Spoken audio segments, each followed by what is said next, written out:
Okay, so today we are going to start with our fourth unit, which is game playing, also known as adversarial search, our textbook and NPTEL mapping. What to study in this unit? Okay, so here we are going to focus on adversarial search. So that means we are going to consider multi-agent environment. Till now we have only considered single agent environment, right? So here multiple agents will be interacting in their environment, maybe in competitive or uh, cooperative mode. And when we have a situation like this, when where multiple agents are interacting or playing against each other, that gives rise to the game problems. Then we'll talk about the optimal decision in the games. Okay, so here we are going to consider that all the agents are playing optimally. Okay, and they want to increase their utility value. Okay, and here under this topic we are going to study one algorithm called minimax algorithm. And final topic is alpha beta pruning. Okay, so we know that pruning concept, right? So if that branch is not going to help us, we are going to prune that branch, right? The minimax algorithm will be like a brute force algorithm. It will guarantee the optimal solution, but it will visit all the branches. Okay, it will search in entire search tree. Okay, but alpha beta pruning will also ensure the optimal solution, but it will prune most of the branches. Okay, so this will be the efficient algorithm. So we'll start. So what do you mean by adversary? Adversary, a literal meaning of adversary is, adversary means opponent. Okay, so here it will be a search problem, but here opponent will be involved. Okay, and we are going to focus on two agent system. Okay, and they will be interacting in competitive mode. Okay, so they will be playing against each other. Sorry, 1 minute. Okay, so this two agent will be playing against each other. That means in a competitive environment, and in which the agents goals are in conflict, giving rise to the adversarial search problems known as game problems. Okay, so they are playing against each other and they want to maximize their utility value. Okay, and here we are assuming that we have zero sum games and we have perfect information. So let us split these two terms, zero sum games and perfect information. So what do you mean by perfect information? So here we are focusing on the deterministic and fully observable environment. Okay, so we have studied in second unit various types of environment, right? So here we have deterministic environment. That means we can predict the result of the action that we have performed. That means the system is deterministic and it is fully observable. Okay, so all the outcomes and all the aspect of the environment is visible. That's why we call that system as perfect information. And what do you mean by zero sum games? So here if you consider two players, okay, if one player wins, that necessarily means other will lose. Okay, and the utility value, the sum of utility value of the both the player will remain constant. Okay, consider the example of chess, and this A and B are playing chess. If A wins, he will get utility value of 1, and B obviously is losing, so he will get value 0. Now if B wins, he will get utility value of 1, and necessarily it means that A will lose. Okay, so its utility value will be 0. And if we have a draw game, okay, both will get 1 by 2, 1 by 2. And if you do the addition of utility value of both the player, it is 1. Okay, such games are known as zero sum games. Okay, in the textbook they have mentioned that these games should be called as constant sum games, but from the beginning of this field the researchers have used zero sum games. Okay, so we are going to use that term only, that is zero sum games. It necessarily means that utility values at the end of games are always equal and opposite. Okay, so if one is getting rewarded, that necessarily means that B will be penalized. Okay, he will face the penalty. And here it will be a turn taking. Okay, so both the player will play alternately, and we are going to focus on two player games only. So is this terminology is clear to you? Zero sum means what? The sum of utility values of the players will remain constant. Okay, and perfect information means what? We have deterministic and fully observable environment. So just discuss, we perfect information means what? We have deterministic and fully observable environment. And imperfect information means what?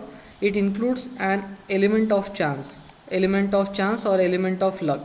For example, if you consider the game called bridge, it is a card game, right? So our agent cannot see the cards of other player, right? So that because of that we have a partial observable environment, right? And if you consider the game called backgammon, okay, now here we throw a dice, right? Okay, so we cannot predict the outcome of that dice. Okay, some probability is there, right? So that includes an element of chance, and those system will have imperfect information.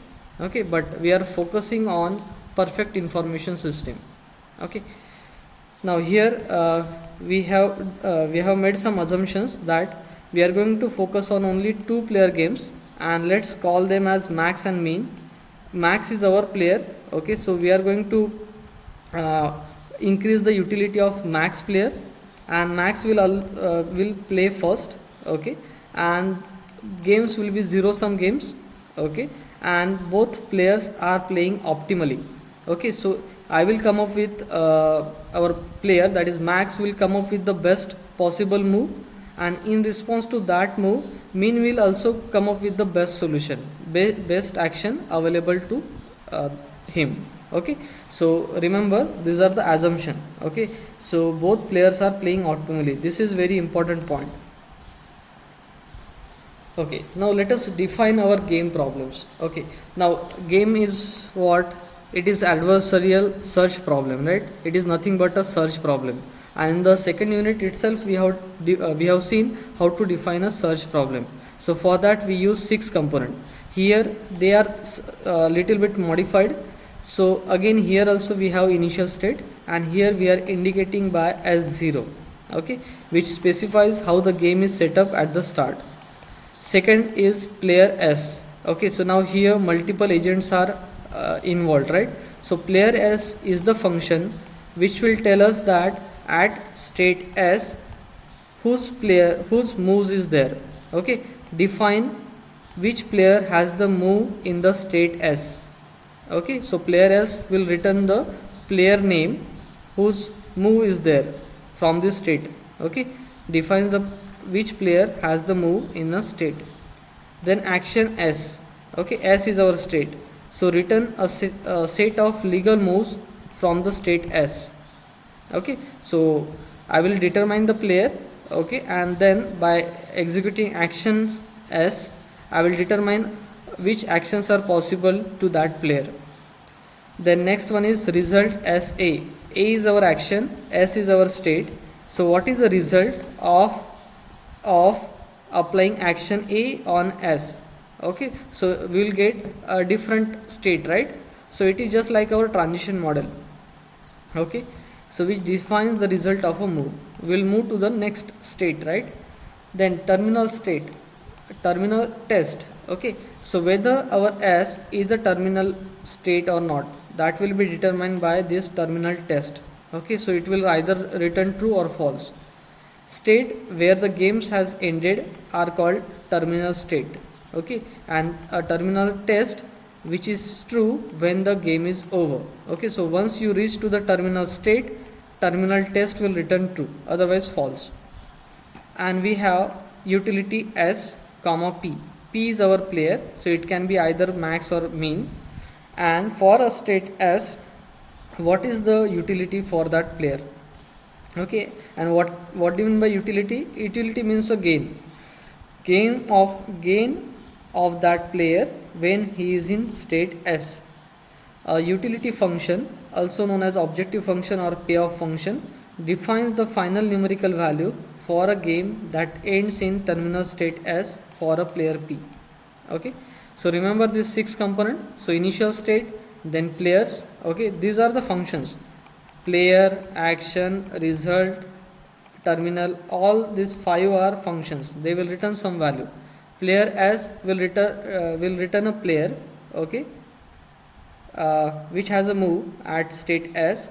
Then action S will return the set of actions available to that player at state S. Result S comma A will return a state, okay, which is the result of action A on S. Terminal test will return either true or false depending on the nature of the state, and the utility value. Okay, what is the gain to the player if he is in state S. Okay, so consider the example. So here we have a tic-tac-toe game. Okay, so initially our S0 tic-tac-toe. So initially our 3x3 grid will be empty. Okay, and according to our assumption, max will move first. Okay, now max moves are denoted by cross and means by 0 or O. Now max has 9 options at the starting, so he can place at the first location 1, 1 or 1, 2, 1, 3, so up to 3, 3. Okay, so at the start we have branching factor of 9.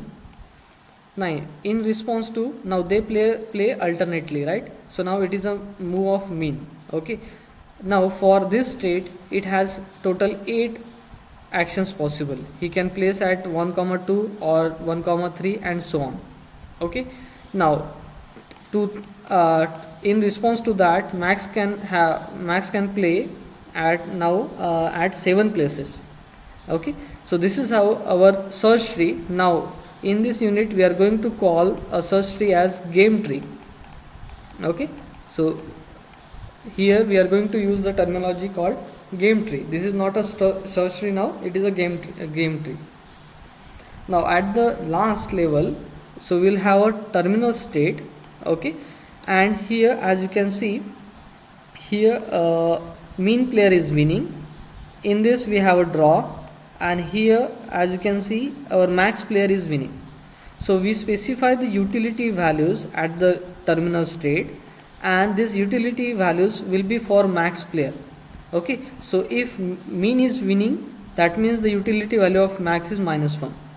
If we have a draw, the utility value is 0, and if max wins, we have utility of +1.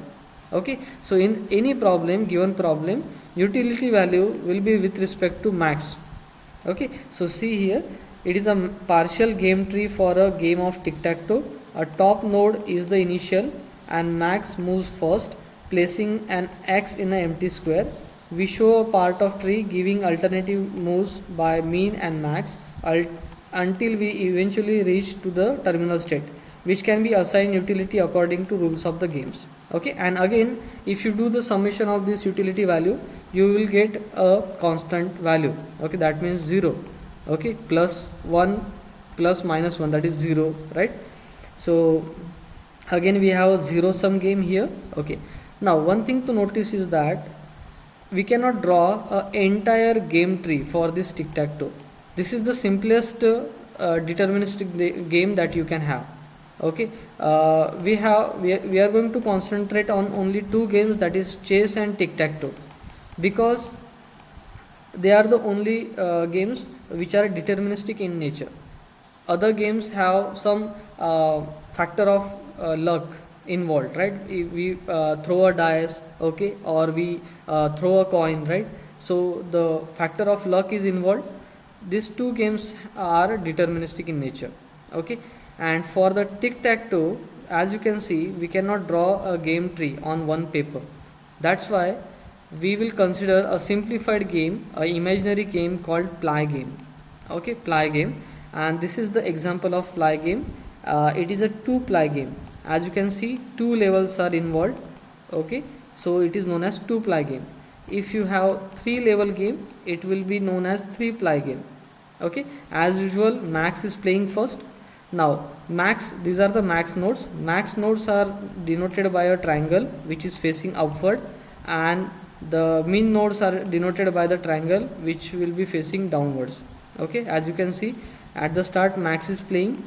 Okay, A is a max node, then in response to that B is playing, and these are the utility values, okay, uh, which are there at the terminal states, and these are with respect to max node. Okay, now at the starting, max has 3 possible moves. Okay, in response to that B has different moves. For A1 it has B1 B2 B3, and for A2 it has C1 C2 C3, and so on. Now as you can see, what is the maximum utility value possible for max node? Can you tell me what is the maximum utility value possible for max node?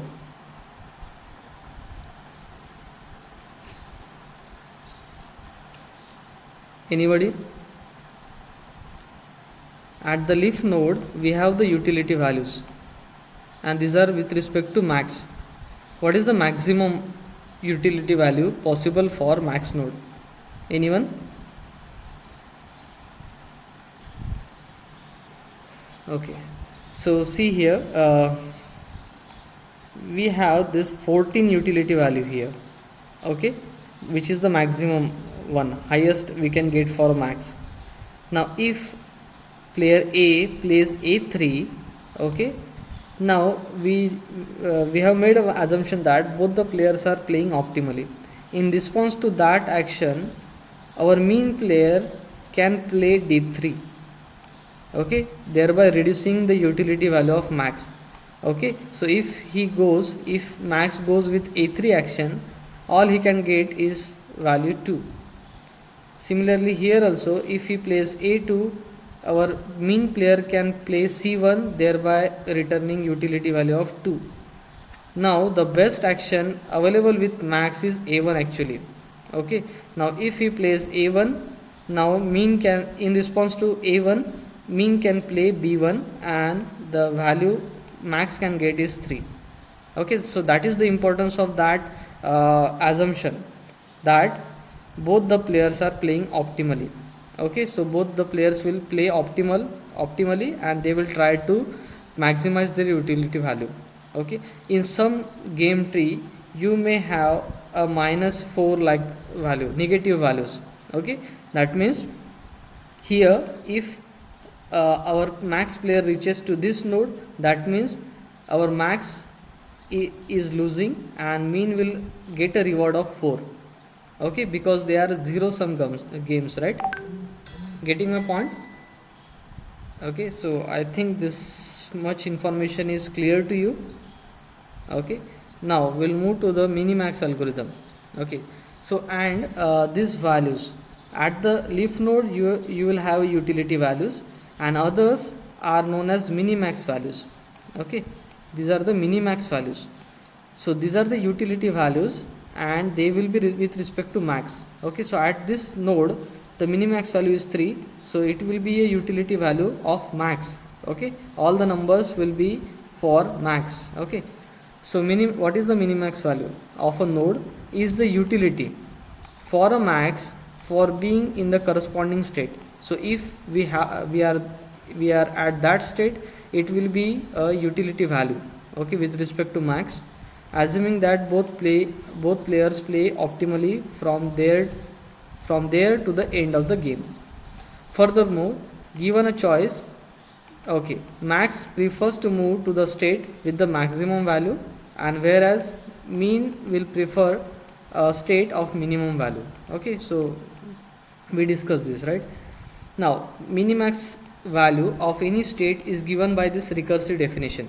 Okay, so we'll see this in detail. Okay, so let us execute let us apply this definition on our example. So we have a, okay, now a is our S0.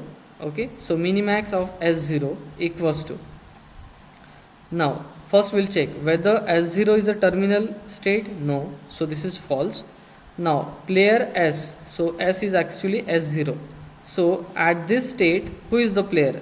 So now Max is the player. Okay, so second branch is selected and it will be executed. So here we have three actions possible. Now the we are returning Max. A belongs to action S, minimax of result of S comma A. Now action S will give me set of actions possible at state S0. So those are A1, A2 and A3. Okay, so action S will give me these three actions, and for each action what we are going to do, we are calling a minimax. So let's call that function as mm stands for minimax. S comma A, S is S0, S0 comma A1. If I apply A1 action on S0, what I am getting? I am getting a state B. Okay, I will reach to B. Okay, now then again if I apply A2 on S0, I am reaching to state C, and if I apply A3, I am reaching to state D. Okay, and after this we have a max of these three values, max of this. So we are going to find. Okay, so this is a recursive call. Again we have call for minimax. It at the start it was minimax of S0. Okay, minimax for S0. Okay, now first, okay, so we'll go in this branch. Okay, so we'll find out the minimax of B. Okay, at B, which is the player? Whether B is a terminal state? No, false. B, at B we have move for mean. Okay, so third branch will be executed. Here we have mean. Okay, now find out the actions possible. Okay, so at B, mean has B1, B2, B3 actions. Okay, so this set will give me three actions, that is B1, 2 and 3, B1, B2 and B3. Okay, and I will apply B1, B2, B3. Okay, sequentially on a state that is B. Okay, and I will get these three nodes and they are terminal. Okay, so that's why, so according to first branch their utility value will be written. Their utility values are 3, 12 and 8, 3, 12 and 8, and here we have mean of that. Okay, so we'll get mean of 3, 12, 8, which is 3, right? So this branch will return 3. Similarly, if you do for this, I will get mean of 2, what are the values? 2, 4, 6. 2, 4, 6.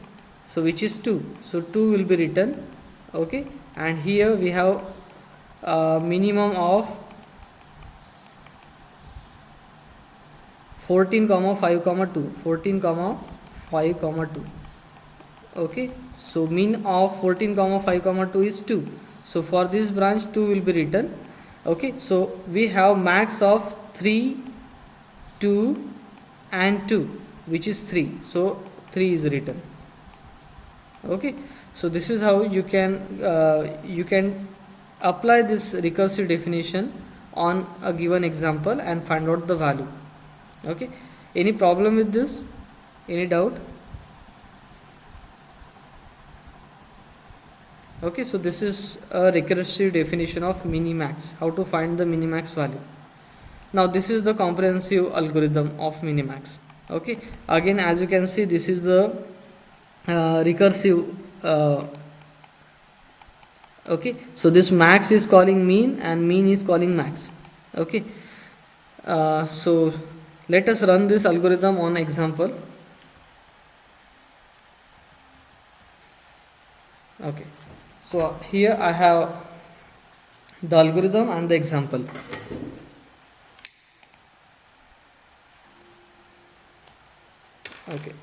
So initially we'll call this minimax decision, okay, and our state will be s0, okay, minimax decision s0, and it is returning an action. Instead of returning a value, it is going to return the action, which action our player should take, okay. And here, as you can see, here we have argmax. Argmax means what? It is going to return that argument which is going to maximize the value of this function, okay. So our argument is action, okay. So for a particular state we are going to find out all possible actions, okay, and for each action we are going to put the value and we are going to find out the value of this function, and we are going to return that particular action which will maximize the value of this function, okay. So here first call is md, that is minimax decision, as 0, okay, and it is going to return the action. Now here which actions are possible, okay, again we have a1, a2 and a3 actions possible, okay.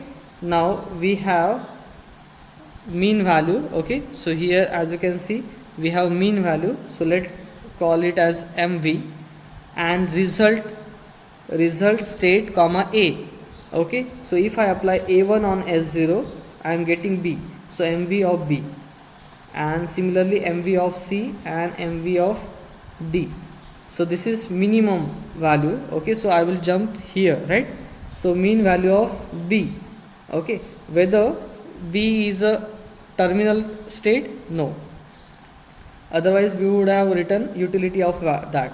Then here we have initialized v variable and it is initialized to infinity, okay. So let's maintain here, okay, it is initialized to infinity. For each action a in actions state, okay. So our state is b, which actions are possible here? So we have b1, b2 and b3, okay. Now here what we are doing, we are updating the value of v, okay, with minimum of v comma max, okay. So again we have a call to max function here, max of result s comma a, okay. So here we have mean between infinity, okay. So this is our first action, v value, the v value is infinity, and max value, so mxv, okay, result s comma a, s is our b. If I apply b1, so let's call this as e, f, g, okay. So it is mx of e, okay. So now we have called to max value, okay. So we'll go here, our state is e is a terminal state, so we'll return the utility value of that e, and which is 3, okay. So this is return 3, so mean between infinity comma 3, which is 3, right. So now the value of v is updated, that is 3 now. So for b2 action, it will be minimum between the value of v is 3 comma call to the max value, result of s comma b2, which is f, okay. So now we'll go here and we will return the utility of f, that is 12. So minimum between 3 comma 12, that is 3, okay. And for third also you will get minimum value as 3, okay, as 3, and finally this 3 will be written, okay. Now from the other branch you will get 2, okay, and 2, okay. And for which argument we have maximum value, we have for a1 we have maximum value, so this algorithm will return a1 solution, okay. So this is the very important skill, that is debugging skill, okay. So you should be able to run your code on a paper, and this will help you to find out the error in your code, okay. So you should be acting like a computer, going in every branch and finding out the values. And if I do some mistake, for example, instead of mean, if I write max, okay, so v value will not get updated because it was initialized to infinity, Okay, then from this example I can determine that I have a problem with this.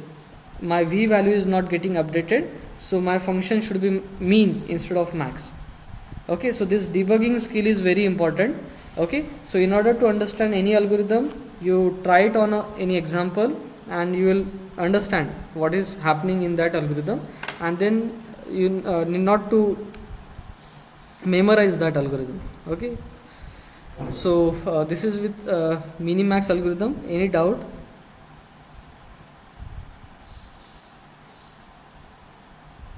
Okay, now here we have made the assumption that both the players are playing optimally, and if our mean player does not play optimally, then what may happen that our max is playing optimally. Consider that our max is playing optimally and he came up with a1 option. Now our mean is not playing optimally, he is playing randomly, so he may play b2, and our the utility of max player will be 12 or 8 or 3. Okay, it will be totally random, so our max will get better utility value if mean is not playing optimally. Okay, so remember, try to remember the terminologies. Any doubt? Shall I repeat anything?